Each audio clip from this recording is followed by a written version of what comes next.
नमस्कार मंडळी. तर आज आहे रक्षाबंधन आणि रक्षाबंधनाच्या निमित्त आम्ही जाणार होतो आत्याकडे, कारण अमूल्य एक्साइटेड होती दादाला राखी बांधायला तिच्या.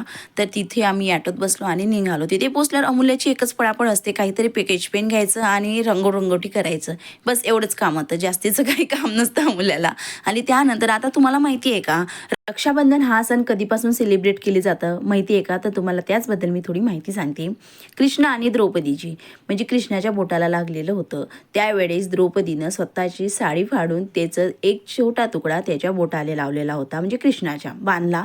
त्यानंतर कृष्णाने एकच तिला वचन दिलं होतं की तुझं रक्षण मी कायम करणार. त्यानंतर द्रौपदीचं वस्त्रहरण झालं, हे तर सगळ्यांना माहिती असेल. तर तिने एकच आवाज केला होता, तो म्हणजे कृष्ण कृष्ण कृष्ण कृष्ण.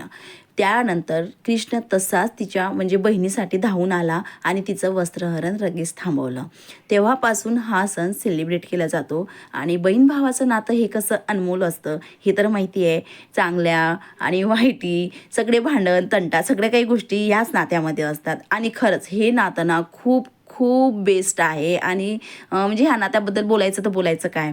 बरं ठीक आहे, तुम्हाला सगळं माहितीच आहे. तर इथे अमूल्य एक्साइट होती, ते म्हणजे राखी बांधायची दादाला आणि गिफ्ट घ्यायची. तिचं 2 दिवसापासून तेच चालू आहे, मी दादाला राखी बांधणार आणि गिफ्ट मला मग मिळणार.